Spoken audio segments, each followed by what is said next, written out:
From up-and-coming stars to Hollywood A-listers, actors have been known to get fired from their roles for various reasons. Here are some of the stars who've been removed from their roles and why. Starting off with Edward Norton. Back in 2008, the MCU made its superhero landing on the big screen. It was a time of wonder and excitement where fans held their breath in anticipation for the next installment. But during all this awesomeness, there was a glaring dichotomy that emerged. Marvel released two films that year, both with very different tones. One was the charismatic and comedy-heavy Iron Man, which made audiences laugh and cheer in equal measure. The other, however, was the Incredible Hulk. Let's just say that it wasn't quite as incredible as the name suggested. In fact, it quickly became the one they wanted us to forget. What went wrong? Well, for starters, Marvel had hired Edward Norton as both a star and an uncredited writer for the film. Unfortunately, Norton proved to be a bit of a thorn in their side, as he was fairly combative when it came to getting credit for his work.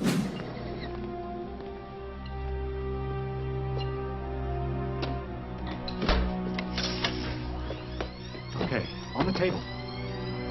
These will protect you. And if there's one thing that Marvel doesn't want, it's to give up any control. So, Marvel decided to cut ties with the star and replace him with a much more cooperative Mark Ruffalo for the rest of the series. And it's safe to say that it was a wise decision. Ruffalo's portrayal of Bruce Banner and his greener variant has been a fan favorite ever since he first appeared on screen in The Avengers. However, the same can't be said for Megan Fox for pretty obvious reasons. Fox is known as the queen of speaking her mind, even when it's not necessarily the smartest move. Case in point, the time she publicly called director Michael Bay a nightmare who wants to be like Hitler on his sets. Yikes. Now let's be clear, it's generally not a great idea to compare your boss to one of the most notorious dictators in history. My mom got that at Boston Market and posted it.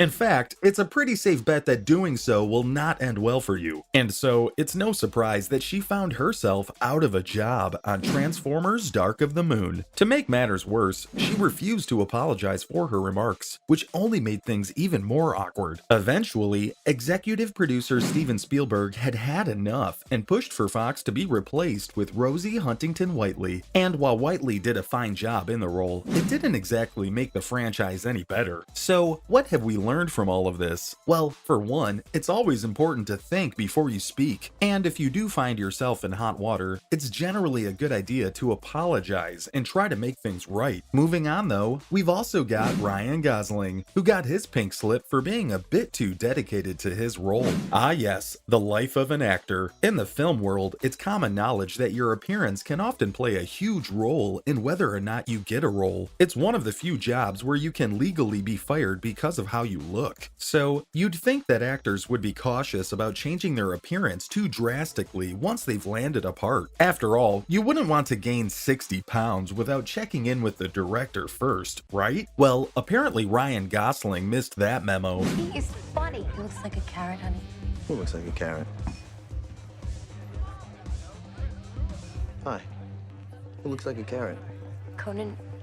When he was cast as Jack Salmon in Peter Jackson's The Lovely Bones, Gosling decided to take his method acting to the extreme. In order to embody the role of a grieving father, he literally drank melted ice cream to pack on the pounds and bring his figure up to 210 pounds. The problem? He never checked in with Jackson about his transformation, and so, when the director saw Gosling's new appearance, he was understandably taken aback. Jackson had a very specific vision for the character, and Gosling's interpretation just didn't fit the bill. In the end, he made the difficult decision to replace Gosling with Mark Wahlberg. But hey, at least the guy got to enjoy the process, right? However, the same can't be said for Charlie Sheen, and I'm sure you can guess why. When your bosses hand you a 21-page pamphlet detailing all the ways you need help, it's safe to say that you're not in their good graces. And yet, that's exactly what happened to Sheen when he was fired from 2.5 Men. The pamphlet, written by Warner Warner Brothers television counsel, John Spiegel, didn't hold back when it came to outlining Sheen's erratic behavior. In fact, it dedicated a whopping 10 pages to listing news sources that had reported on Sheen's various scandals and controversies. According to Spiegel, Warner Brothers had gone to great lengths to try and help the troubled star. They had encouraged him to enter rehab and had even provided him with a private jet to take him there. But despite their efforts, Sheen continued to refuse to participate, and so the company had no choice but to part ways with him. Did you really think that you could just end this? I was kind of hoping. Don't you realize that our souls are now bound together, destined to writhe ecstatically in blessed hellfire? It's a sad end to what was once a successful partnership between the two, but ultimately, the safety and well-being of the cast and crew had to come first. As the old saying goes, the show must go on. Of course, Sheen didn't take his firing line down. In the aftermath of his departure, he embarked on a very public, very erratic media tour that only served to further damage his reputation. But hey, that's a story for another day. For now, let's talk about Kevin Spacey. Need I say more? In an ideal world, we'd live in a society where predatory behavior is never tolerated. But unfortunately, we also live in a world where rich and powerful people often seem to get away with just about anything. And so it was with Spacey, whose long history of harassment was apparently an open secret in Hollywood for years. Despite multiple reports from the House of Cards crew about his behavior, it took a long time for anyone to take action. Mr. Crow. The pain.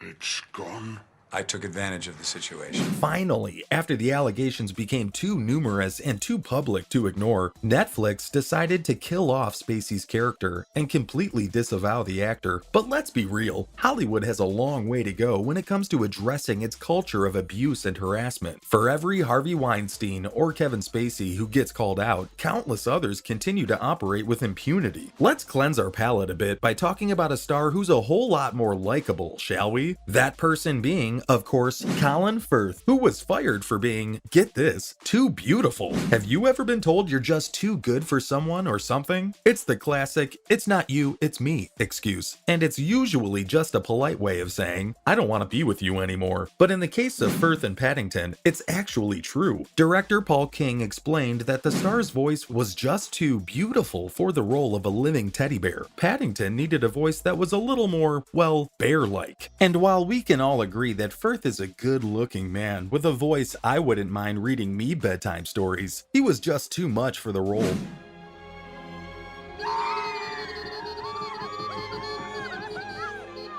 Friends of yours? But, of course, it's not like the guy's hurting for work. He's an incredibly talented actor with a long and impressive career, and we're sure he didn't lose any sleep over losing the part. The Paddington films are beloved by audiences of all ages, so clearly the filmmakers made the right choice in the end. But it does make me wonder, are there other actors out there who have been deemed too good for certain roles? And what does it say about our society that we value certain types of voices or appearances over others? But hey, that's all for the real reasons why major celebs were removed from their roles.